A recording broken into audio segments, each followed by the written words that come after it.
Então, Sim. Boa noite a todos. É uma alegria enorme estar aqui hoje, né, com a professora Ana Luísa Costa, para um bate-papo, né, que vai literalmente mudar a forma como você que está aí enxerga a doença de Parkinson.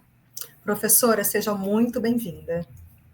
Eu estou muito feliz de estar mais uma vez falando desse assunto que, para mim, como todo mundo já me ouviu falar, é uma cachaça de tão bom, não é? Eu acho que é um desafio enorme falar sobre Parkinson, não porque eu não goste, mas porque eu preciso, é quase uma militância de mobilizar os terapeutas ocupacionais a ocupar o espaço que precisa ser ocupado nessa equipe multidisciplinar diante dessas pessoas, porque cada vez que eu olho, que eu recebo um paciente com Parkinson, eu vejo um universo de possibilidades de intervenção se abrindo diante de mim.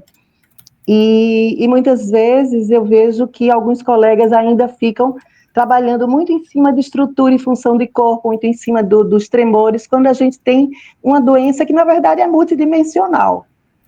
Mas antes de começar a falar especificamente de Parkinson, eu gosto de começar a falar sobre a dopamina.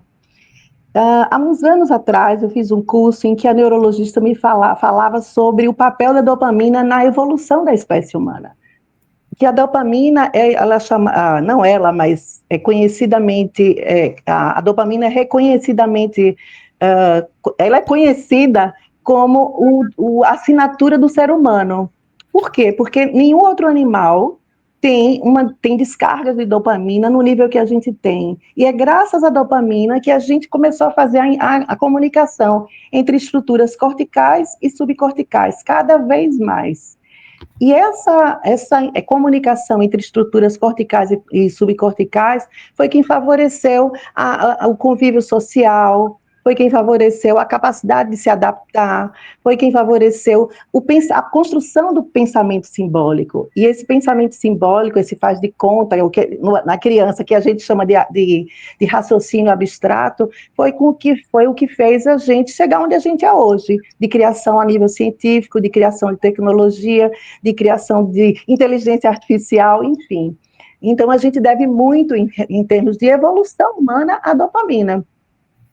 Mas, por outro lado, apesar da dopamina ser um neurotransmissor mais efetivo e mais que tem reverbera mais essa falta da dopamina na doença de Parkinson, a doença de Parkinson também sofre declínio de construção ou de fabricação de serotonina, de outros neurotransmissores.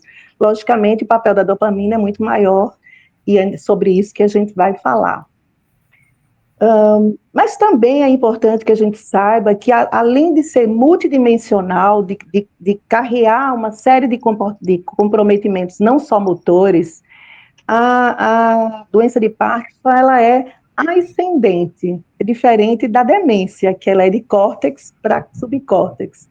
Então, é isso também que a gente, enquanto terapeuta ocupacional, enquanto profissional da saúde, precisa compreender que algumas estratégias vão na contramão das estratégias que a gente usa diante de um paciente com demência.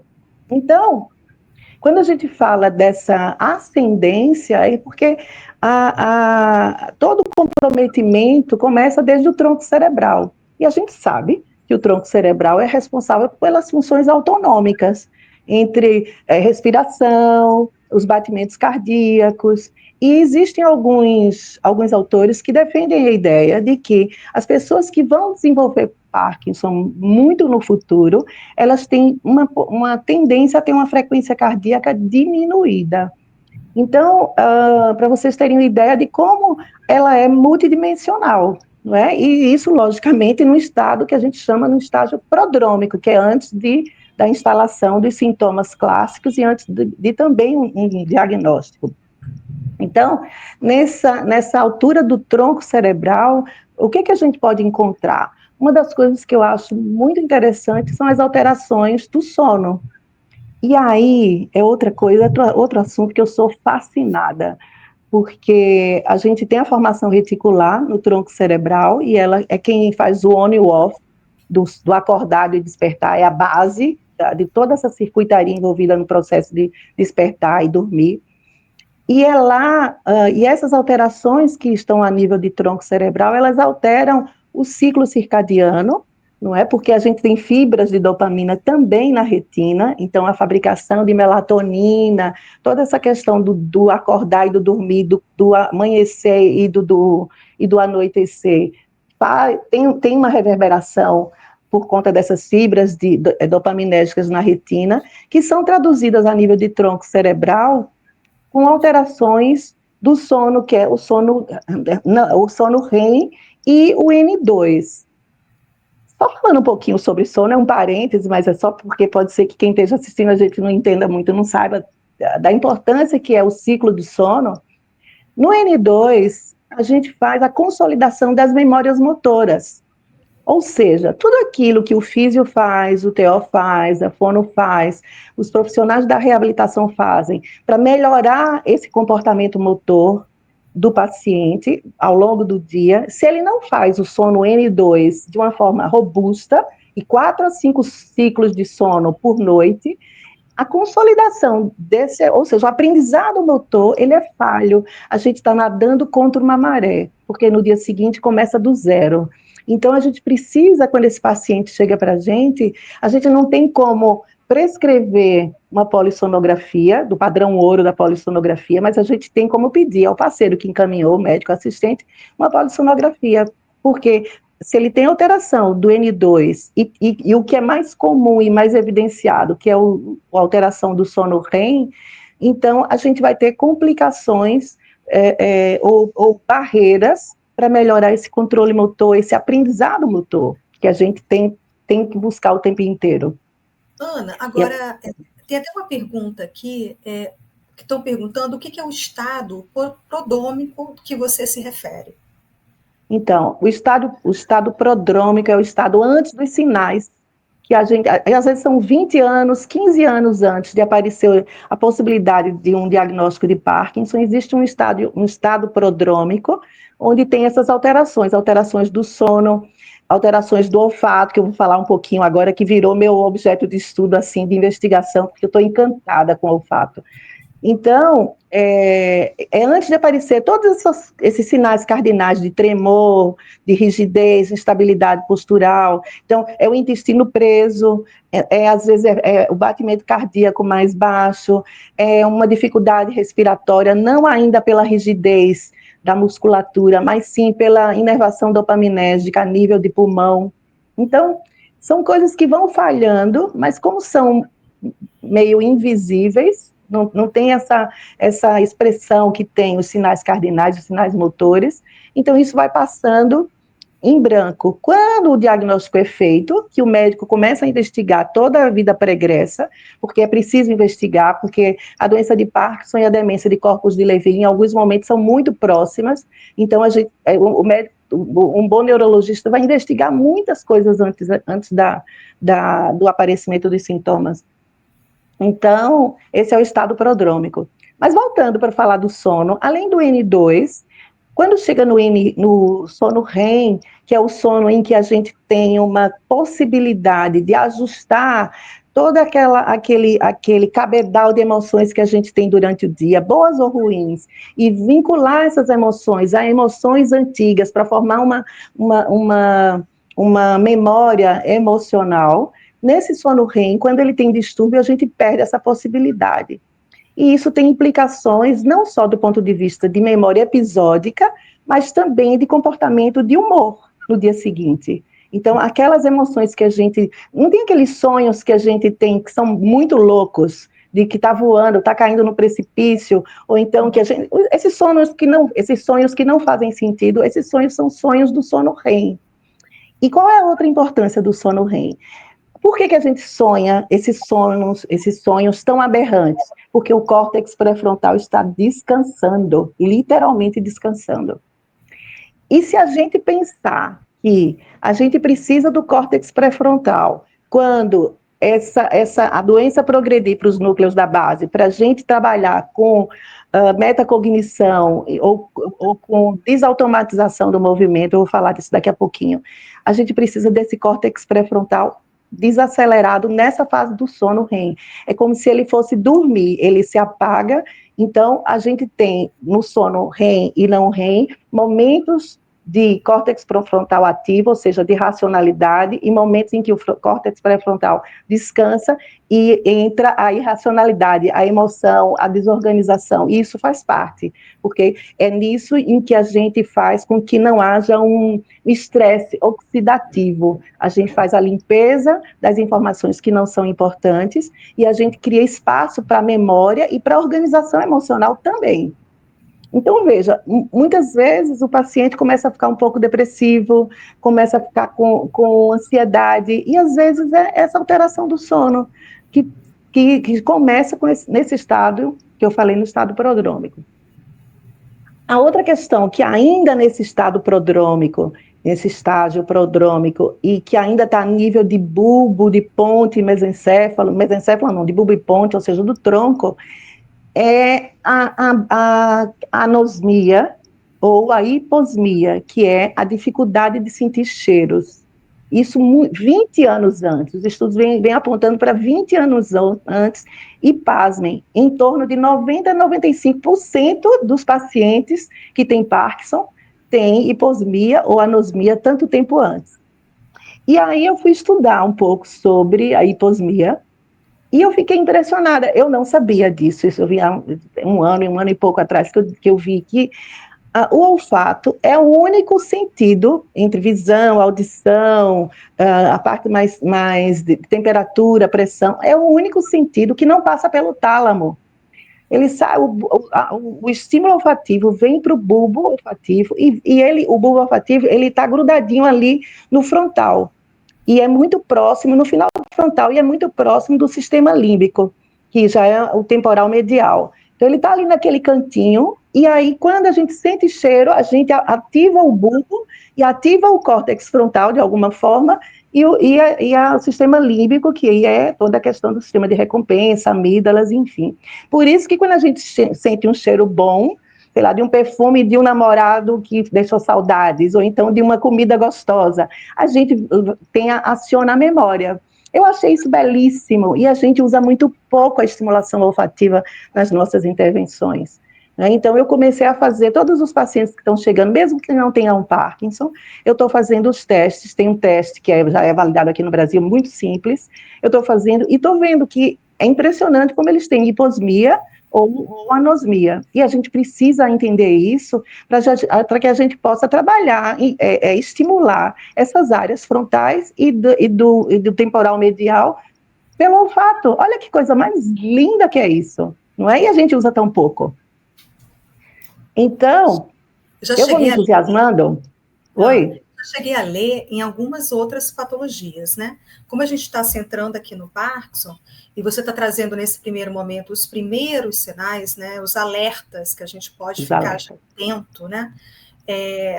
Eu queria até que você conseguisse e pudesse enfatizar um pouco mais.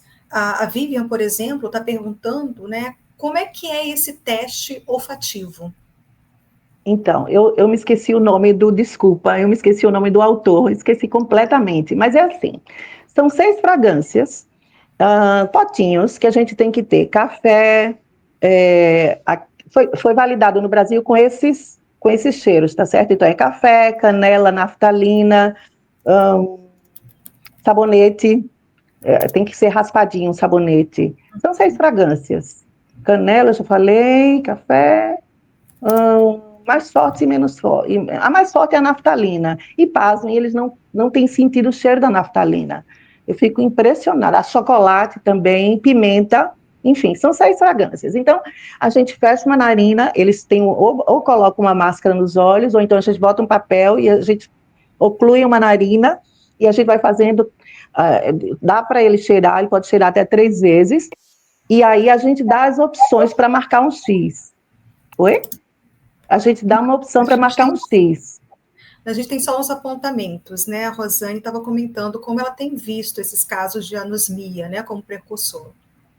Então, e o que eu acho que é importante, sim, aí só falando, ele vai fazer a marcação das seis fragrâncias, faz com a narina e depois da outra. Se não sentir cheiro de nada, não souber nada, ou então marcar tudo errado, é uma anosmia completa. Se ele errar 3, é uma anosmia leve, ou mais do que 3, desculpa, 2, mais do que 2 é uma anosmia já moderada grave. Quer dizer, é uma hiposmia, né, na verdade.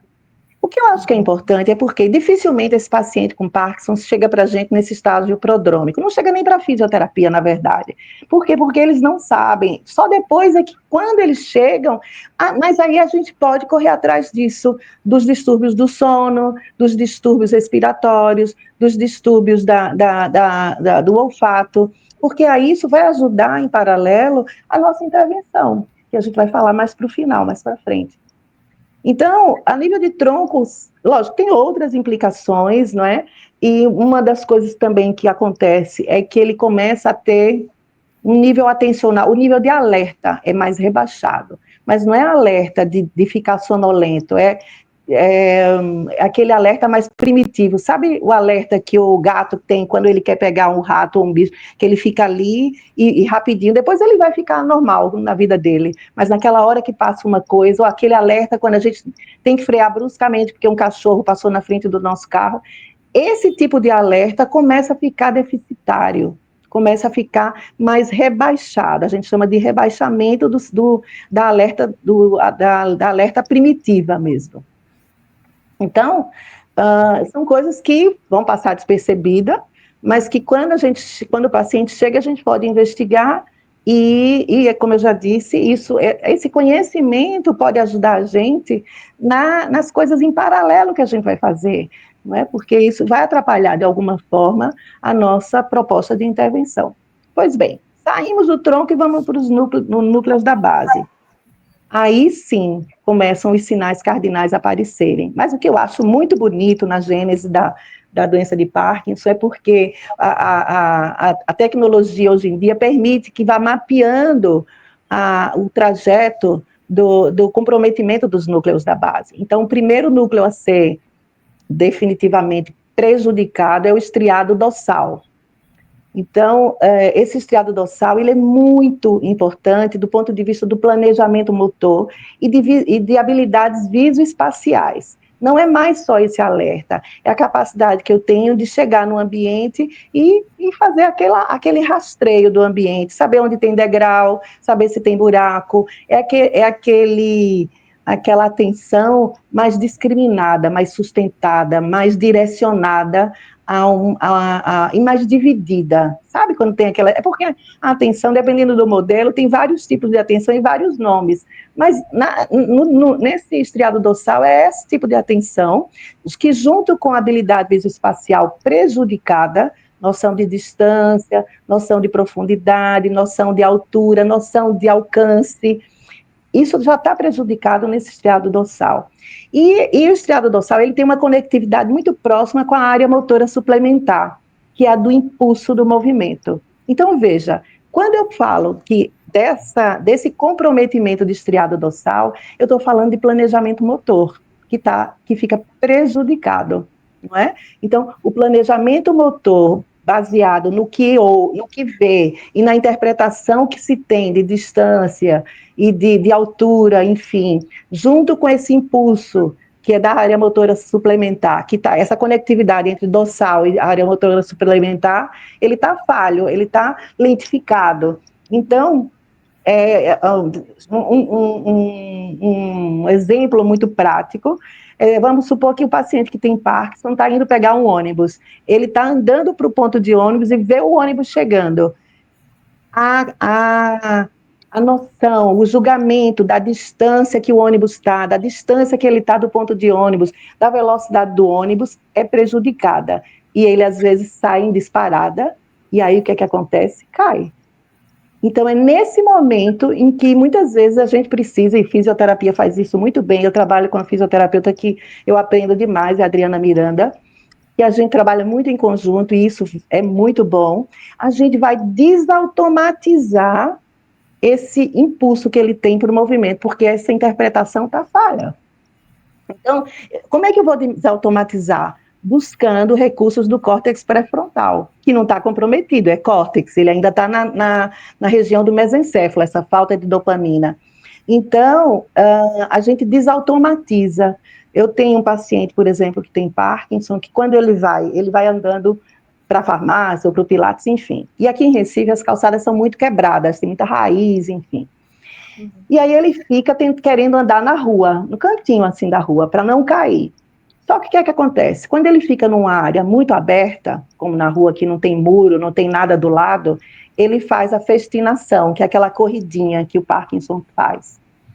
Então, uma estratégia que a gente tem para inibir a festinação, ou pelo menos fazer com que ele fique alerta no início da festinação, é chamar o córtex pré-frontal para trabalhar aqui nisso.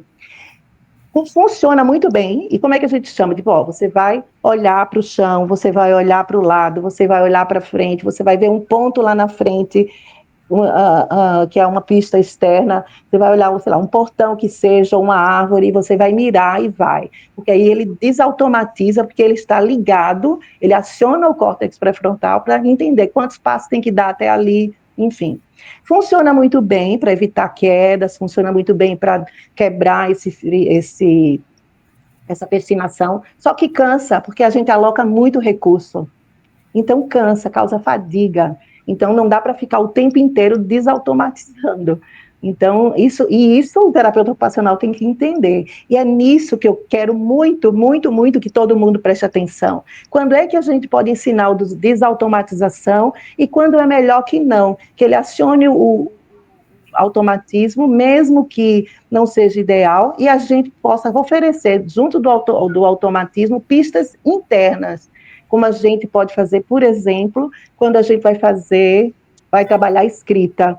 Então, ele está lá no automático, de repente ele para, e aí a gente ensina ele a levantar uma pista interna, ele vai fazer uma estimulação proprioceptiva, ou seja, não é mais do lado de fora, é interna, para que ele volte a escrever bem.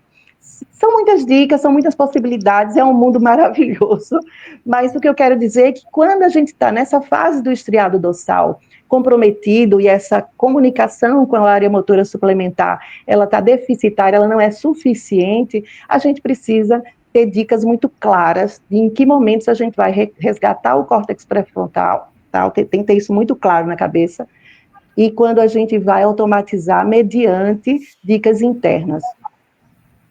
Agora, Ana, eu já posso pensar aí que a gente já está numa fase mais para moderada, né? De leve a moderada, dependendo do início. Porque essa fase entre a fase leve e a moderada, ela às vezes é 10 anos. Entendeu? Porque quando o paciente começa a fazer a medicação do Prolopa, ele tem 5 anos, que é o que eles chamam de lua de mel, ele não quer nada, ele não quer nem fisioterapia, até ele não quer nada, porque o Prolopa está funcionando muito bem. Só que, deixa eu falar do estriado ventral, que aí eu vou falar do Prolopa. Então, veja só, primeiro o estriado dorsal, depois vem para o estriado ventral. No estriado ventral, o que acontece?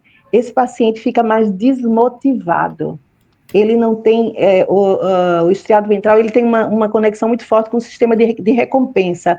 Então, ele fadiga, ele toma banho, ele quer ficar quieto porque ele está fadigando, ele não tem muita motivação. E aí, o que acontece? Veja só, lembra que eu falei o estriado dorsal vem primeiro e muito com essa questão do planejamento motor e tal. Aí o médico vai dar dopamina, aí ele fica joia. Só que o estriado ventral tá ok. Então o que acontece? Ele fica hiperativado pelo excesso de dopamina. Ele não estava com falha de dopamina. E não tem um filtro, não tem uma barreira. Então ele também recebe mais dopamina. Então o que acontece? Ele não fica desmotivado, ele fica impulsivo. Então, olha a loucura que é isso. Ele não tem um planejamento motor bom e ele fica impulsivo. Isso é um risco dobrado de quedas. Isso é a minha grande luta com o paciente, porque eles querem ficar tomando dopamina, e eu digo, olha, deixa para fazer as coisas que são... a gente tem que ter esse equilíbrio. No pico da dopamina, a gente dá aquelas atividades que são cognitivamente mais difíceis, ou então que requerem uma coordenação motora maior, porque a demanda sobre o arcabouço músculo-esquelético é grande, e sobre o arsenal cognitivo também. Mas, quando a gente precisa fazer alguma atividade, logicamente, isso não é receita de bolo, tá, gente? Mas quando a gente precisa fazer alguma atividade que requer um controle motor e que não precisa, sei lá, vai nadar, vai fazer atividade na praia, vai fazer, então que não requer muito controle cognitivo, quer dizer, requer controle cognitivo, mas é uma atividade prazerosa em que essas duas entidades, eu estou me enrolando para explicar, porque eu estou tentando achar um exemplo prático, mas o que a gente precisa entender é isso, é que quando a dopamina está no auge, logo no início da doença, a parte motora está boa, mas ele tende a ser impossível. Depois, quando a doença avança e vai para o estriado ventral, ele fica menos desmotivado, ou seja, ele fica mais motivado, mas a parte motora está declinada, então é muito frustrante. Então é sempre uma balança desigual. E quem tem que fazer esses ajustes somos nós, terapeutas ocupacionais, organizando a rotina, observando qual é a atividade que dá mais prazer numa hora que ele esteja mais desmotivado, para que a própria atividade seja prazerosa, ele consiga fazer e que isso gere dopamina independente do remédio por causa do sistema de recompensa, que ele vai ser, a amígdala vai ficar feliz, vai ficar hiperativada, então vai fabricar dopamina, serotonina, então a motivação pode vir por aí, por uma atividade prazerosa e que ele dê conta, que não seja tão difícil do ponto de vista de comprometimento motor. Isso aqui é uma live. Desculpa. Meu coração para você, que a gente tem um comentário ainda de uma participante, tá? Sim. Mas eu confesso, assim, depois que a gente conversou muito, né? Sempre quando eu atendia pacientes com Parkinson, você me ajudou porque eu sempre corri atrás de você. Não é à toa que agora a gente tem um curso, né, sobre Parkinson, porque realmente eu fico muito encantada com sua paixão e com seu conhecimento. E uma coisa que mudou radicalmente a minha prática foi justamente esse entendimento do funcionamento da medicação e da possibilidade de trabalhar essa rotina a partir desse raciocínio, sabe? Eu acho que foi assim transformador na minha clínica. Agora, uma colega aqui, a Rosane, ela comentou que a fertinação ela confunde muito os diagnósticos. E ela citou, né, que no traumatismo a gente também observa isso. E eu confesso que clinicamente, assim, eu tento conversar com alguns médicos e quando a gente vai raciocinar, eu estranho muito alguns pacientes que fazem uso dessa medicação e quando ainda não tem um diagnóstico e o paciente apresenta todos os sintomas praticamente, para mim é muito claro, né? E aí o médico vem, que eu acho que pode haver aí uma associação, talvez pode até ser uma demência de corpos de Levy, ok, ou outra demência associada, eu acho que eu não tiro isso. Mas essa questão de diagnósticos, eu confesso que ainda acho muito, muito cinzento, né? Muito confuso, porque você vê que o raciocínio clínico da medicação na rotina dá certo, você vê todos os sintomas desse paciente que precisa das orientações, basicamente todas, você vê toda essa questão de alteração de sono, de marcha, essa questão cognitiva acontecendo, mas nem sempre esse paciente está com um diagnóstico tão claro, né? Só para reforçar o comentário da colega. E há uma grande dificuldade em diagnosticar mesmo. Tanto é que algumas pessoas, alguns neurologistas colocam interrogado, doença de Parkinson e interrogado. Porque, na verdade, precisa de muito... Atualmente, existem vários exames e várias... não são biomarcadores, como a gente tem um sistema TN da demência de Alzheimer, mas que é bem claro. Mas existem vários exames que podem ajudar nesse diagnóstico. Só que são exames caros, nem sempre são acessíveis, não é? Então, isso acaba ficando meio complicado mesmo, e acaba sendo a clínica soberana, como deve ser, mas o neurologista precisa ter muita experiência. Aqui em Recife, eu não sei como é fora, mas aqui em Recife, geralmente quem atende Parkinson só atende Parkinson, de tão especialista que é. Porque é uma coisa de eternamente... Aqui tem um grupo chamado Striatum, que eu adoro eles todos. e eles são muito sabidos, e a gente troca umas ideias muito boas, sou muito provocada, e eu acho isso muito bom, porque é um desafio para todo mundo, na verdade, não é? Então, só que aí, continuando, veja só, quando a gente, eu estou pegando a fila aqui para ver se eu não estou deixando nada de passar, mas acho que não. Acho que não. Então, veja, quando o estriado tá, tanto o dorsal como o ventral, eles estão comprometidos, então, toda aqueles sinais cardinais estão muito evidentes. Rigidez, a instabilidade postural, os tremores, a bradicinesia e a bradifrenia. A bradifrenia é a lentificação da informação, do processamento, das respostas, e às vezes eu canso de falar para as famílias, olha, espera o tempo dele, ele não... E, gente, eu estou o tempo inteiro falando da doença de Parkinson sem demência, tá bom? Não tem quadro demencial aí envolvido.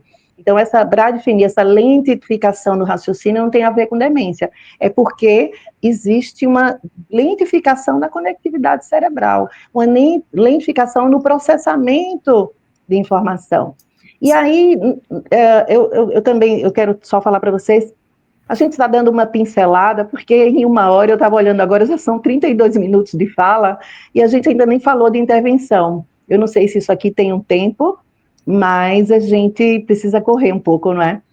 Mas, enfim, façam o curso, eu adoro esse curso, eu acho o curso maravilhoso. Eu sou suspeita para falar, mas é quase uma militância que a gente tem nesse sentido de mostrar esse mundo tão amplo que é da doença de Parkinson. Pois bem, então, passada essa fase, aí vem uma fase mais grave, não é, da demência, quando vai atingindo áreas do córtex, e são áreas de associação. O que é isso? Não são só as áreas primárias da visão, mas sim são aquelas áreas de visão secundária que se conecta com a audição. Então, a gente vai ter déficits do ponto de vista de percepção muito mais elaborados. E aí é onde entram as danadas das alucinações, não é? Que é muito cruel, porque o paciente vê uma sombra, o córtex não codifica aquilo como sendo uma sombra, codifica como sendo uma pessoa ou um animal, e o córtex pré-frontal, que também tem a capacidade de julgar se aquilo é ou não uma sombra, está falhando. Então, veja, essas áreas de associação fazem com que eles fabriquem alucinações.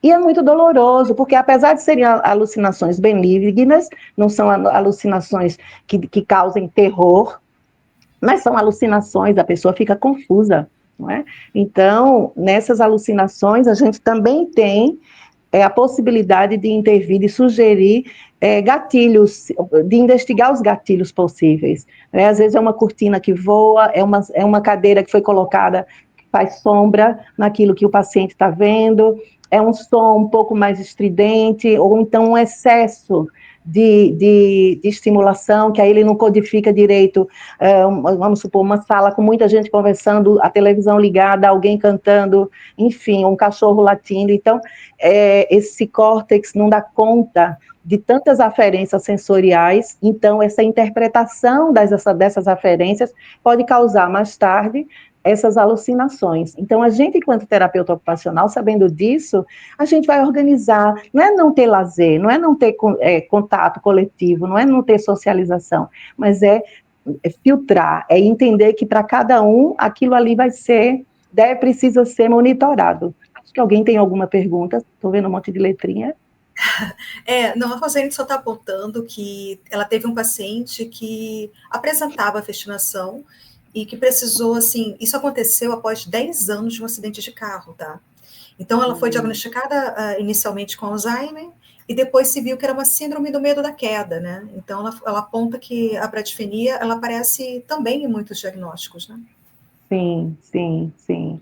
É porque eu nunca atendi paciente que tivesse festinação que não fosse Parkinson. Na verdade, eu não tenho nem como comentar, porque eu realmente nunca vi. Mas deve Agora, ser Ana, terrível. essas alucinações, assim, elas podem acontecer, né? Por mais que esse quadro, ele avance, isso não é uma coisa de se esperar como um sinal característico da doença, ou é? Não, é porque pode ser, mas ela não é presente, como, por exemplo, a anosmia, que é em 90 e poucos por cento do caso, ou os sinais motores. As alucinações são um dos sinais não motores que podem estar presentes, mas não é sempre. Mas aí, se elas apresentam, aparecem nessa fase, em que o córtex não dá conta de determinadas aferências sensoriais. E aí elas começam a interpretar de uma forma errada. Então, basicamente é por isso. A gente tem Oi? um outro apontamento aqui, da colega Maria, que ela fala que ela tem uma paciente que sofre muito, né? Porque ela acredita que a filha dela morreu e ela não pode ir no velório. Né? Então, eu acredito que ela colocou isso como uma alteração de percepção. Né? Para mim não ficou muito claro esse apontamento dela, mas acho E que a foi. filha não morreu? Acredito que não, ela não esclareceu muito bem nessa Não, pergunta. a filha não morreu, ela colocou que a paciente dela tem esse quadro de ter, né, esse delírio, esse processo. Quando a Ana estava falando sobre isso, né, ela colocou aqui perguntando se acontece muito, e já confirmou aqui no chat que a filha não morreu. Nossa, que dor, hein? Que dor. Não sei se resolve fazer vídeos com a filha, de deixar, não é? De deixar sinais, porque quando aqui tem aquela síndrome do quero ir para casa, que a pessoa coloca várias fotos, almoçando, jantando, no banheiro, enfim, na casa, aos pouquinhos o paciente às vezes começa a se acalmar e entender. Lógico que não todos, na receita de bolo, mas às vezes as fotos adiantam, né? Com fotos bem atuais, enfim. Pois bem, aí o que eu acho que é importante que a gente fale também é que diante desse quadro que a gente vê de alterações de sono, alterações sensoriais, de controle motor, e que a gente vai fazer intervenções, a gente tem, dentro da nossa estrutura teórica, um arcabouço muito robusto de intervenção, que é a abordagem centrada no cliente e orientada à tarefa. Inclusive, os guidelines da Inglaterra, do Royal College de Terapia Ocupacional, eles preconizam que a gente utilize essas duas abordagens desde a fase da avaliação. Significa dizer que, em vez de a gente avaliar, a gente pode usar o PDRS, que eu acho ótimo, eu gosto bastante de usar o PDRS para eu entender o impacto daqueles sinais cardinais. No curso a gente vê bastante isso. Eu acho bem importante que a gente saiba usar, porque eu, por exemplo, quando eu tenho um paciente com Parkinson, eu uso o PDRS, que quando eu faço relatório para os médicos, de 6 em 6 meses, enfim, quando eles marcam a consulta, eu reaplico o PDRS, porque aí eles têm noção de em que fase que ele está. O PDRS é uma espécie de estadiamento da doença, não é mais robusto do que a Roentgen-Yahr, mas serve também de estadiamento. Se era unilateral e começou a ser bilateral os sintomas, se era a instabilidade era, sei lá, do grau 1 ou 2, e agora é 3, se está derramando mais comida que antes, o PDRS vai dar tudo isso para a gente. Porém, essa avaliação, ela não é específica da TO. O que é específico da terapia ocupacional e que eu me apaixono para fazer é a medida canadense, a medida de desempenho ocupacional. A gente pergunta, o que é que o senhor gostaria de fazer que o senhor não está fazendo?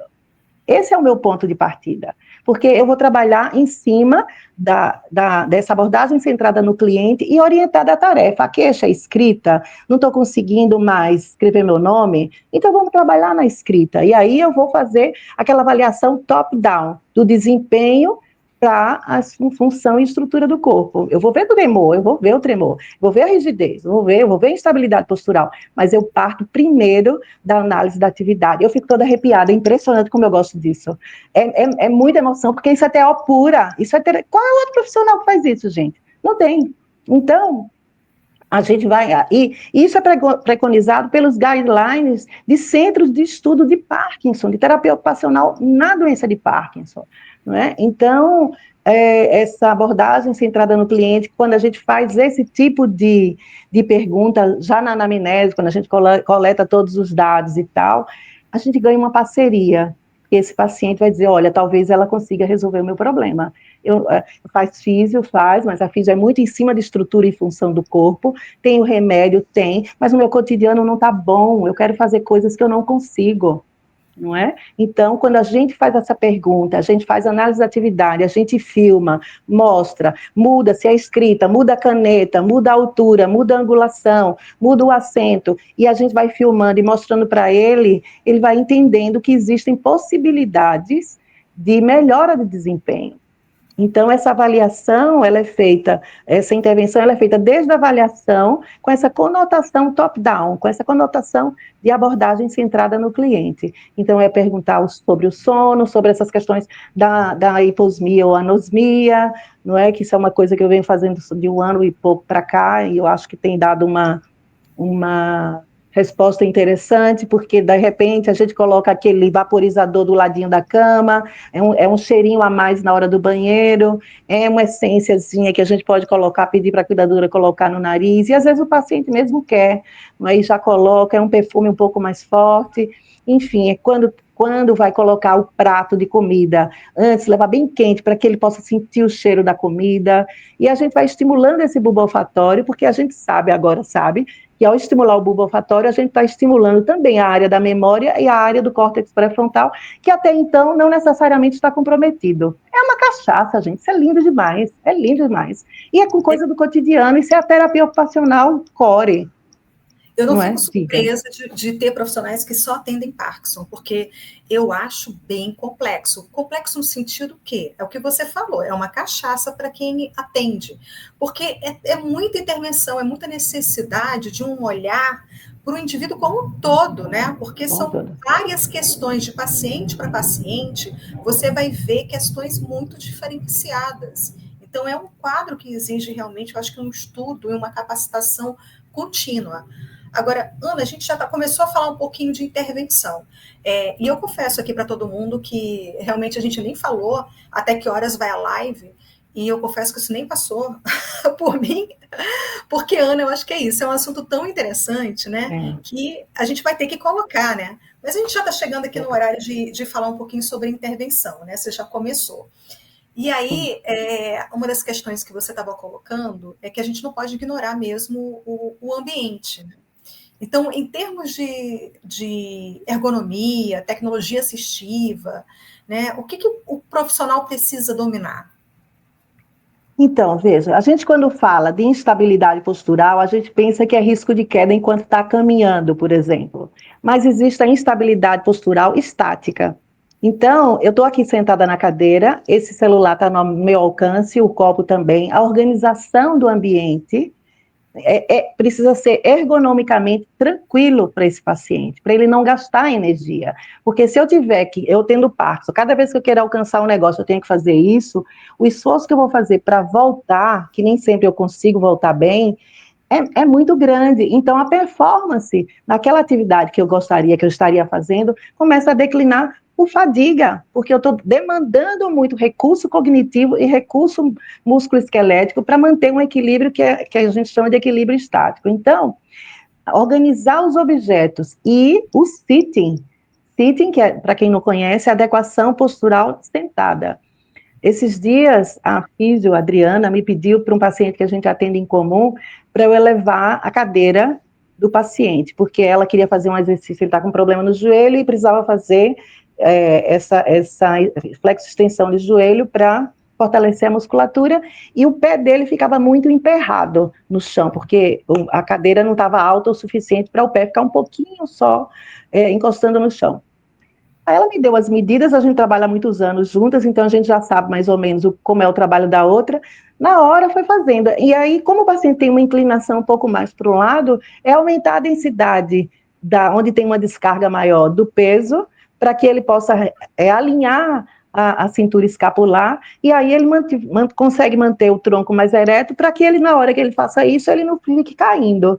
Então, são conhecimentos de biomecânica do sentar, de arcabouço músculo-esquelético que a gente precisa conhecer nesse paciente, que faz com que a gente abra o olhar. E, assim, é complexo, não deixa de ser, Mas à medida que a gente vai se sensibilizando para essas coisas, e daí eu acho que a importância de cursos, não só do meu, mas dos cursos que a gente precisa estar fazendo, é trazer, alavancar para a prática, porque à medida que a gente vai alavancando para a prática, o aprendizado se consolida. É assim com tudo na vida, não é? Se a gente fica só na teoria e a gente não utiliza, a gente não aproveita tanto. E eu faço sempre isso. Cada curso, eu já penso nos pacientes que eu quero atender, baseado naquilo que eu aprendi, para que eu vá cada vez mais melhorando o meu olhar. Então, o assunto é denso, é multifacetado, é multidimensional, mas ajuda a gente a abrir o olhar para isso. Eu tenho duas questões, uma já passou, mas eu vou falar aqui e comentar. Mas a Maria está falando por que os cursos não falam sobre isso, né? E aí o que eu posso dizer é que esse curso do EAAPTO, que a gente vai estar conversando, que a gente está aqui apontando de vez em quando, ele fala, ele é bem rico, né? Agora, a Maria fez um comentário que assim, é de entristecer mesmo, né? Que nas ILPIs é costume os pacientes deslizarem na cadeira, né? Então, a maioria dos pacientes fazem isso. E o que as instituições costumam fazer? Amarra. E coincidentemente, no curso a gente tem, eu não sei se você lembra, Alicia, a gente tem uma idosa, um caso de sitting, de uma idosa institucionalizada que estava exatamente assim, com um pano embaixo dela, e ela lá embaixo, e ela já com Parkinson há muitos anos, sem falar, olhando para o lado, cabecinha torta, a gente organizou a cadeira, de repente ela estava lá, soltou as mãozinhas e estava lá olhando para os outros e sorrindo. Então, eu acho que dentro dessa abordagem do ambiente, e aí o ambiente físico, existem dois pilares, que é a adequação postural na cadeira, e aí pode ser na cadeira de papai de vez em quando, mas que a gente tenha um alinhamento, que esse paciente não esteja com a descarga de peso um pouco mais de um lado do que do outro, porque os encurtamentos estão aí, a gente não pode favorecer o encurtamento, a gente tem que favorecer a extensão, essa cadeia posterior, ela tem que estar o máximo de tempo estendida e não curvada, porque aí, quando ele vai ficar em pé, o risco de queda é muito maior, porque o centro de gravidade vai estar anteriorizado, não é? Então, essa parceria com a fisioterapia é fundamental. Eu fico muito feliz, porque às vezes o neurologista não encaminha, mas a fisio encaminha, porque sabe da necessidade que é essa parceria. E fora isso, eu quero muito falar sobre a organização da rotina. Dá tempo? Dá, não é? Dá sim. Tempo? Claro. Então, eu quero muito falar, porque a organização da rotina, ela é fundamental. Veja, cada vez que o paciente toma Prolopa, vamos supor, a maioria deles faz assim, faz 7 horas, 11 horas, 15 horas e depois das 19 horas. E alguns casos ainda toma o Prolopa de dispersão lenta para dormir, para o paciente conseguir se virar à noite na cama, enfim, ou se quiser ir no banheiro. Então, o pico de dose do Prolopa é mais ou menos em torno de 2 horas. Então, se ele toma às 7, às 9, ele vai estar no pico do Prolopa. Entre 15 para as 9, 9, até mais ou menos umas 9h30, 10 horas, dependendo do paciente. Então, se ele tem que barbear, se ele tem que escrever, se ele tem que fazer atividades que demandem mais do sistema, do arcabouço músculo-esquelético, ou que ele tenha que ter uma atividade de aprendizagem maior, enfim, então que seja feita nesse pico da medicação. Então, quando a gente vai organizar a rotina, então a gente fala para as pessoas, olha, até a deglutição dele é melhor no pico da medicação. Até porque ele também não pode comer junto da medicação, ele tem que ter 1 hora antes e 1 hora depois, porque senão o efeito do Prolopa, eu falo Prolopa, mas eu levodopa, carbidopa, enfim. Ele não pode fazer ingestão de alimento, e muito menos leite e derivados, proteínas, 1 hora antes e 1 hora depois. E o que é bom é isso, porque depois dessa 1 hora, ele está começando a entrar num pico, e aí sim ele pode comer sem o perigo de engasgo.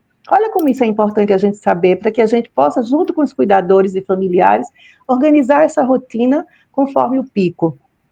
E a outra coisa que é muito importante na organização da rotina é que, na fase onde eles estão mais apáticos, ali, lembra que eu falei do estriado ventral, onde há um pouco mais de apatia, que eles entram em fadiga, é não deixar dormir muito. Porque se ele dorme muito, à noite, aquele ciclo do sono, REM, não REM, o N2 que precisa para consolidar o aprendizado motor, o REM para organizar as emoções, isso vai estar fragilizado, ele não consegue manter esse ciclo sono-vigília bom se ele dorme 1 hora e meia toda tarde. Então, sabendo disso, a gente vai organizar as atividades, mesmo que ele tenha um pouco mais de fadiga, ou que ele esteja com desânimo, mas atividades prazerosas para mantê-lo mais acordado, mesmo que não seja com tanta atividade. O cuidador não vai saber disso, família não vai saber disso, médico não sabe disso. Essa é a questão. Essa organização da rotina é a gente. E aí eu garanto, quando a gente sabe fazer a organização da rotina, quando a gente sabe pontuar o que a gente está fazendo, quando a gente mostra que a gente tem um arcabouço teórico por trás disso, que a gente não está ocupando por ocupar, ou que a gente não está com a liga, como às vezes eu vejo o pessoal fazendo isso, ó, coloca um elástico e fica fazendo isso. O que tem de funcional em abrir a mão assim? Nada. A gente precisa trabalhar com funcionalidade. A gente pode fazer isso se tiver um objetivo específico para isso. Senão, a gente não está fazendo nada. Esse cérebro está precisando ser direcionado para uma ocupação. E é dentro disso que o guideline fala. Tem que trabalhar em cima de ocupação, tem que trabalhar em cima de rotina e de participação. Então, eu acho que eu já falei mais ou menos tudo que eu queria falar, meu Deus, sim, acho que sim. Ó, deixa eu só falar uma coisa, tem uma paciente que eu atendo, já bem avançada, ela fala, mas ela está bem avançadinha. Só para vocês terem uma ideia, ela adora a cadeira de balanço, então estava dormindo demais, eu disse, gente, eu não estou gostando disso, fica ali, se balançando na cadeira de balanço. Ali o balancinho, né, na varanda, tal, fica lá olhando passarinho. E aí eu disse, a gente vai colocar uma caixa de sapato no pé dela. Vamos pesar uma caixa de sapato. Então, quando eu dava aquele balancinho que encostava o pé na caixa de sapato, ela ia e empurrava. Esse empurrar, a gente ativa o tronco cerebral e esse nível de alerta aumenta. Quando faz isso, sai daquela coisa do sono. Se a gente faz isso e em seguida a gente estimula essa paciente a se manter mais ligada, mostrando alguma coisa, ou falando alguma coisa, ou cantando junto com ela, a gente ganhou meia hora que poderia estar dormindo e que está fazendo alguma coisa. Então, o estímulo proprioceptivo, e principalmente de planta de pé, faz com que a gente ganhe esse tônus extensor e que mantenha ativa o tronco cerebral e aquela atenção de alerta vai sendo ativada. Eu acho que é mais ou menos isso. Eu acho que tem um mundo de coisas para falar, mas o que eu queria era fazer esse passeio entre a gênese da doença de Parkinson, as possibilidades que tem da gente fazer esse estadiamento e entender que a gente precisa compreender em que fase cada paciente está, compreender que a gente o arcabouço teórico da terapia ocupacional é rico suficientemente para a gente fazer uma grande diferença na vida dessas pessoas. Olha, Ana, a Viva está perguntando qual é a sua opinião sobre engrossar os cabos dos nossos materiais. Sim. Então, para algumas pessoas acho ótimo, para outras não. Qual é a função do engrossar os cabos? Veja, eu vou pegar uma caneta aqui. Se eu pego uma caneta fina e eu estou tremendo, o tremor ele vai incidir sobre uma superfície muito fininha e muito leve, então o tremor aumenta. Eu tenho duas possibilidades de diminuir o tremor, a incidência do tremor aqui. Ou usar um anteparo emborrachado, que aí eu vou ter que fazer... Eu vou falar do garfo, tá certo, do talher, mas eu estou dando um exemplo em paralelo. Ou eu vou usar um emborrachado, ou eu vou engrossar um pouquinho a caneta. Eu tenho pacientes que se beneficiam muito de canetas engrossadas. Eu tinha, acho que toda vez que eu viajo, que vou para algum lugar, ou vou para alguma livraria nova, eu vou procurar se tem canetas engrossadas. O que tem mais grosso? Não é talheres engrossados, eu sempre procuro para ter na mão, para estimular. A Tramontina, sim, então, o efeito do engrossar o talher é mais para isso, para que a gente possa ter uma superfície maior para dissipar esses tremores até a ponta do instrumento que estiver usando, caneta, talher, enfim. Para alguns funciona, para outros não. Agora, o que eu vejo é que o talher engrossado por si só, ele melhora o mergulho, mas na hora de conduzir, se o braço não estiver coladinho no tronco, ou seja, eu não diminuir essa alavanca, eu não consigo ter controle motor suficiente, entendeu? Por isso que eu estou dizendo, É uma possibilidade, mas tem que ter outras estratégias para segurar. Assim como a caneta tem que ter um emborrachado embaixo, ou aumentar o ângulo de inclinação, porque aí eu travo um pouquinho o punho. O talher também, a gente precisa diminuir essa alavanca que é muito grande.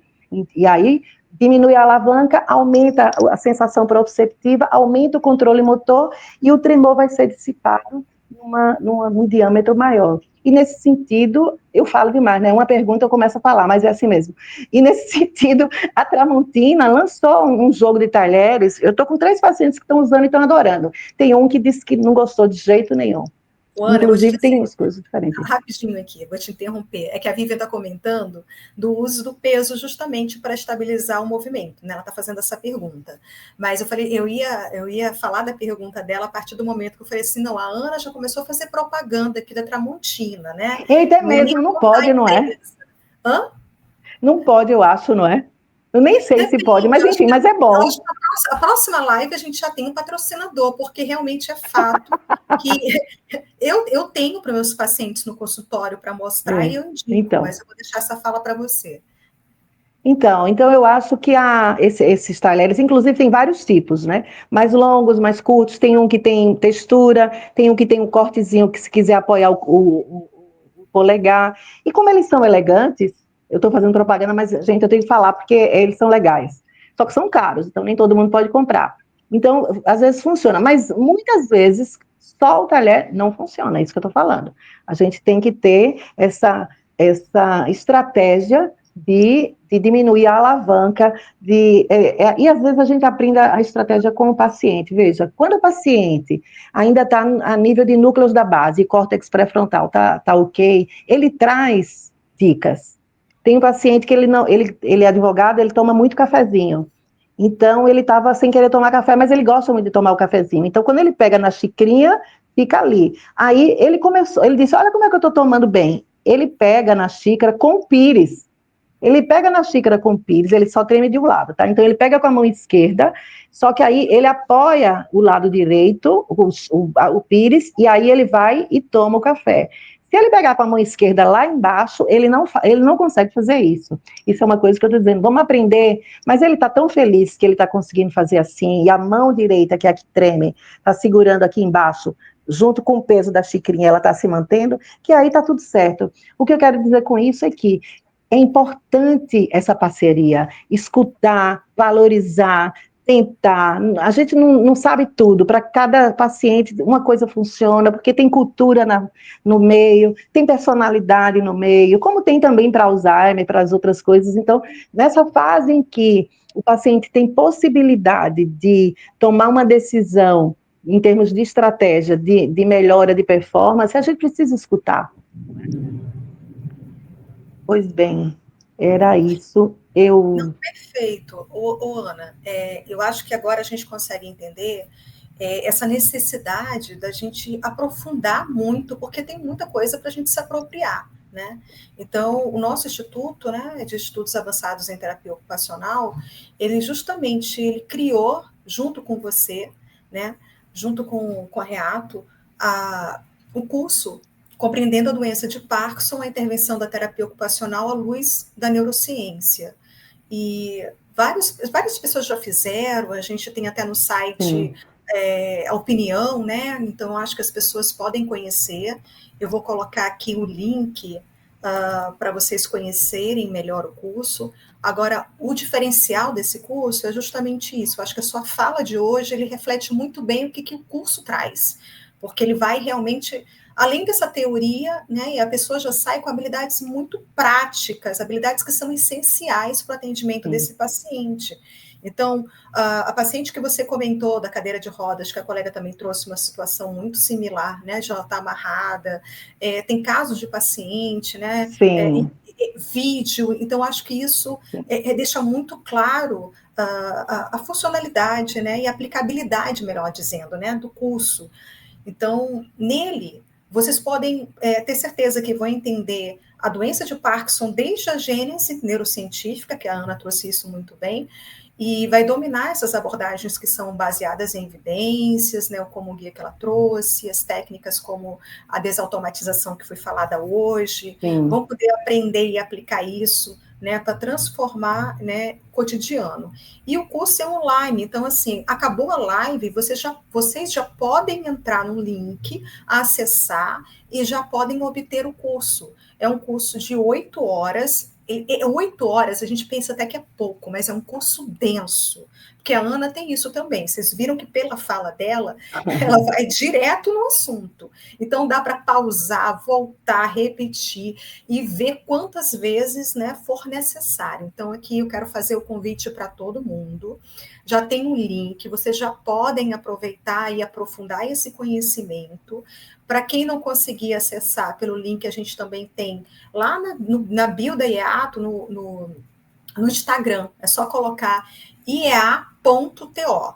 E aproveitem também para curtir, olhar os outros conteúdos. E, assim, não deixem escapar, né? Não percam essa chance de se tornar um terapeuta ocupacional que realmente conhece a necessidade, que conhece a realidade desses pacientes. Isso vai fazer muita diferença na clínica. Então, professora, Ah, amiga, né, Ana, muito obrigada querida, pela eu que sua aula. agradeço. Eu que E eu, agradeço e quero dizer, sabe qual é o meu sonho? É muita gente fazendo curso, muita gente estudando, muita gente discutindo e fazer um grande grupo para discutir casos de Parkinson. Isso é, nossa, é meu sonho, para que a gente possa fazer um movimento aqui no Brasil, que já existe lá fora, de valorização da terapia ocupacional dentro dessa equipe, sabe? Porque a gente precisa fazer isso, mas a gente só vai poder fazer isso quando a gente tiver de fato capacitado, porque senão vai ser só mais um profissional, mais uma área em que a gente vai ficar na periferia, que infelizmente acontece muito. E em relação ao formato do curso, é porque na live acaba não dando para a gente falar tudo realmente. Mas dentro dessa questão da tomada de decisão, a gente também discute sobre o que é aprendizagem e como a gente faz com que a aprendizagem possa acontecer. Quais são as fases da aprendizagem motora? Em que fase que esse paciente está, para que eu possa alavancar o aprendizado dele? Porque tudo vai depender disso, de como ele vai aprender e reaprender. E isso é a dopamina que favorece isso, junto com os estímulos adequados, com que ele reaprenda esse controle motor. Enfim, queridos, eu agradeço muito pelo convite também, Lícia e Naum. Agradeço para quem veio. Infelizmente, a gente não vê o nome das pessoas, não vê as pessoas, mas é sempre muito bom falar sobre Parkinson e sobre terapia ocupacional junto. Eu agradeço demais o convite. Ô, Ana, eu estou descobrindo, Oi? tu já trabalhou na ACD? Trabalhei na CD, foi meu primeiro emprego. Eu fui para São Paulo, saí daqui, trabalhei 1 ano e meio, mas eu queria estudar e a CD não deixava ficar meio período, aí eu larguei a CD e fui estudar na USP, que eu consegui uma bolsa numa especialização lá, e aí fui estudar na USP e comecei a atender como autônoma, e aí nunca mais parei. Nossa, você é uma caixinha de surpresas, né? A Vívia está te Você não entregando sabia aqui. disso? Sabia não? Ah, A Vívia está colocando que foi um prazer te rever, né? E ela estava comentando da ACD. E eu adorei que saber disso. coisa! Tem muita coisa para descobrir. Quanto tempo, meu Deus! Que Não, bom. perfeito. Não apontando essa questão, né, da participação. Então, estão todos convidados. Realmente, eu acho que assim, é uma capacitação que você vai fazer a diferença no campo. Porque não tem como, depois desse curso, passar alguma coisa despercebida. Não tem como, gente, não tem. E eu acho que assim, é a segurança que você tem para atuar clinicamente e atuar bem. Não tem como, frente a uma equipe, você não ser percebida diante de um trabalho desse, não tem como. Então, novamente, muito obrigada a todos, né? Eu agradeço a cada um que está aqui. A gente sabe, são 8h40, Sim, todo mundo tem que trabalhar amanhã, né? Pegou sim. pesado o dia inteiro. Então, a gente espera todo mundo no curso e qualquer dúvida pode nos procurar, que a gente está aqui para direcionar da melhor forma possível. Então, eu Forte espero que tenha abraço. comigo a próxima live, né? E aí, até a próxima para todo mundo. E, Ana, muito obrigada novamente. Um beijo grande. Tchau, Beijo, pessoal. uma boa noite. Aproveita e siga o nosso canal, gente. Tchau, tchau.